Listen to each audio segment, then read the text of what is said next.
6 ദിവസമായി ഗോവിന്ദൻ മാഷെ മാങ്കൂട്ടം കോൺഗ്രസുകാരുടെ പോക്കറ്റിലിരിക്കുന്നേ.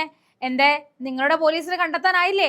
മൂക്കിന്റെ തുമ്പത്ത് വന്നിട്ട് പിടിക്കാൻ പറ്റില്ല, പിന്നെയല്ലേ കോൺഗ്രസുകാരുടെ പോക്കറ്റിൽ കൈയിട്ട് നോക്കാൻ നിൽക്കുന്നത്. എന്തായാലും വീടുകൾ കയറി ഇറങ്ങിയിട്ടൊന്നും കാര്യമില്ല, മാങ്കൂട്ടം അവിടെ ഇല്ല എന്ന് പോലീസിന് ഏകദേശം മനസ്സിലായി കഴിഞ്ഞു. കോൺഗ്രസുകാരുടെ പോക്കറ്റാണ് മാങ്കൂട്ടം എന്നാണ് ഗോവിന്ദൻ മാഷിന്റെ അഭിപ്രായം. പത്മകുമാറിനെയും വാസുവിനെയും ഒക്കെ പോക്കറ്റിൽ വെച്ചതുപോലെ ആയിരിക്കും ഈ മാങ്കൂട്ടത്തിൽ വെച്ചിരിക്കുന്നതാണ് ഗോവിന്ദൻ മാഷിന്റെ വിചാരം. മാഷിന്റെ പോക്കറ്റ് പരാമർശത്തിൽ നല്ല കിടിലൻ മറുപടി തന്നെ ഇപ്പൊ സണ്ണി ജോസഫ് കൊടുക്കുകയാണ്. ഞാൻ അവനെ എവിടെയാണ് ഒളിപ്പിച്ചതെന്ന് ഗോവിന്ദൻ മാസ്റ്റർ പറഞ്ഞു തന്നാൽ ഞാനും പോയി അവനെ കണ്ടെത്തും. കേരള പോലീസിനെ കൊണ്ടായില്ലല്ലോ, അപ്പൊ പിന്നെ ഞാൻ ഇറങ്ങാമെന്ന് കൂടെ വിചാരിച്ചു എന്നാണ് സണ്ണി ജോസഫിന്റെ മറുപടി. ആ കഴിവുകേട് നന്നായി മനസ്സിലാക്കിയാൽ മതി എന്നാണ് നല്ല കൃത്യമായിട്ട് മറുപടി പറയുന്നത്. രാഹുൽ മാങ്കൂട്ടത്തിനെതിരെ കേസിനേക്കാൾ ഗൗരവമേറിയതും ശബരിമല സ്വർണ്ണ കവർച്ച കേസെന്ന് സണ്ണി ജോസഫ് ഇവിടെ ആഞ്ഞടിക്കുകയാണ്. ഒക്ടോബർ 6-ന് കോടതി പ്രത്യേക അന്വേഷണ സംഘത്തെ നിയോഗിച്ചതിന് ശേഷം പ്രതിയായ വാൽക്കുമ്പന്മാരെ അറസ്റ്റ് ചെയ്യാൻ പോലീസിന് 1.5 മാസമാണ് എടുത്തത്. ഇത് ചൂണ്ടിക്കാണിച്ചുകൊണ്ടായിരുന്നു പോലീസിന് കഴിവില്ലായ്മ സണ്ണി ജോസഫ് തുറന്നു കാണിച്ചത്. നമുക്ക് ആ വീഡിയോ ദൃശ്യങ്ങളിലേക്ക് പോകാം. എന്താ ചോദിച്ചേ? അതെ, ഞാനിപ്പോ പറഞ്ഞു എന്റെ പോക്കറ്റിലുണ്ട്. ഒളിപ്പിച്ചു വെച്ച സ്ഥലം ഗോവിന്ദൻ മാഷ് പറഞ്ഞ ഞാനും കൂടെ കൂടി കണ്ടെടുക്കാം. അതൊക്കെ ബാലിശല്ലേ?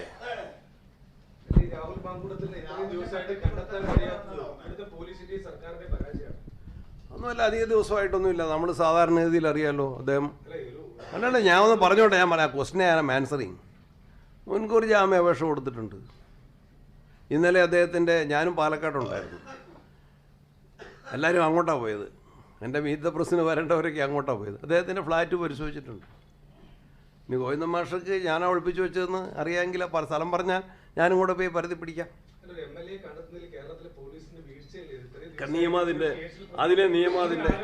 നിയമം അതിൻ്റെ വഴിക്ക് പോയിക്കോട്ടെ. ശബരിമല കേസിൽ അതിനാ ഞാൻ പറഞ്ഞത്. അല്ലല്ല, ശബരിമല കേസിൽ ഞാൻ പറയാം. ഒക്ടോബർ 6-ന് കോടതി പ്രത്യേക അന്വേഷണ സംഘത്തെ നിയോഗിച്ചിട്ട് ഇത്രയും വലിയ ഭീകരമായ കൊള്ള നടന്നെടുത്ത്, കവർച്ച നടന്നെടുത്ത് പ്രതികളെ പിടിച്ച് എത്ര മാസം കഴിഞ്ഞിട്ടാ? 1.5 മാസം കഴിഞ്ഞിട്ടാ പത്മകുമാറിനെ അറസ്റ്റ് ചെയ്ത്.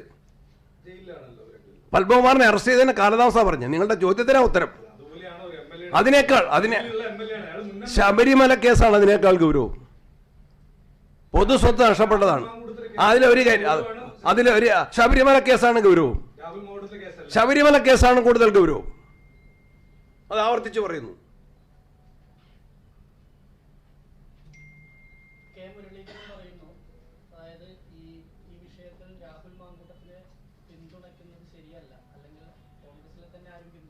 അത് കെ മുരളീധരൻ മാത്രം പറയുന്നതല്ലോ, ഞങ്ങൾ എല്ലാവരും എടുത്തിട്ടുണ്ടല്ലോ. കോൺഗ്രസ് പാർട്ടി മാർക്സിസ്റ്റ് പാർട്ടിയെ പോലെ അല്ലല്ലോ. പ്രതികളെ, കളവ് കേസിലെ പ്രതികളെ സഹായിക്കുന്ന മാർക്സിസ്റ്റ് പാർട്ടിയെ പോലെ അല്ലല്ലോ. ശ്രീപീഡന കേസിലെ പ്രതികളെ സഹായിക്കുന്ന മാർക്സിസ്റ്റ് പാർട്ടിയെ പോലെ അല്ലല്ലോ.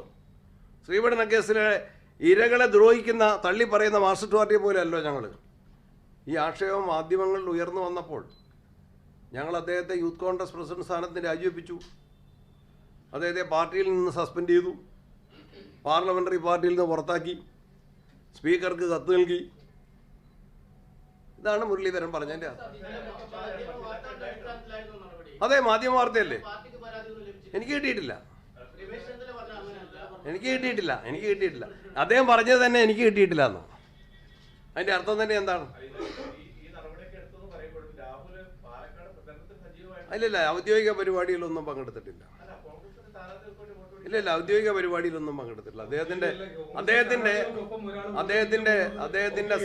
അദ്ദേഹത്തിന്റെ സഞ്ചാര സ്വാതന്ത്ര്യം ഞങ്ങൾ ആരും നിഷേധിച്ചിട്ടില്ല, നിഷേധിക്കുന്നുമില്ല. ഇല്ല, ഔദ്യോഗിക പരിപാടി പങ്കെടുത്തിട്ടില്ല. ഔദ്യോഗിക പരിപാടിയിലൊന്നും പങ്കെടുത്തിട്ടില്ല.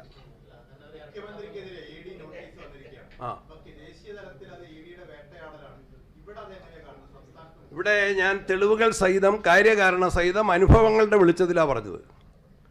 കോൺഗ്രസ് നേതാക്കന്മാർ സോണിയാഗാന്ധിയോ രാഹുൽ ഗാന്ധിയോ ED ദ്രോഹിക്കുന്നത് പോലെ BJPക്കോ കേന്ദ്ര സർക്കാരിനോ പിണറായി വിജയൻ ഒരു എതിർകക്ഷിയല്ല. പിണറായി വിജയനും BJPക്ക് പിണറായി വിജയനും എതിരാളികളല്ല, അഡ്ജസ്റ്റ്മെൻ്റാണ്.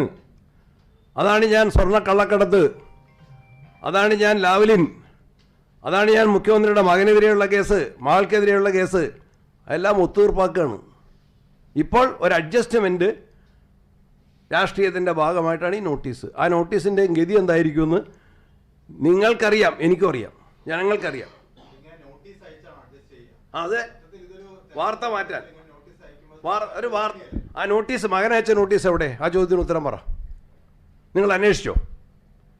നിങ്ങളല്ലേ പറഞ്ഞത് മുഖ്യമന്ത്രിയുടെ മകന് Vivek Kiran son of Pinarayi Vijayan, Cliff House, Thiruvananthapuram എന്ന് പറഞ്ഞൊരു നോട്ടീസ് പോയെന്ന് മാധ്യമങ്ങളിലല്ലേ കണ്ടത്? You enquire, where is that notice?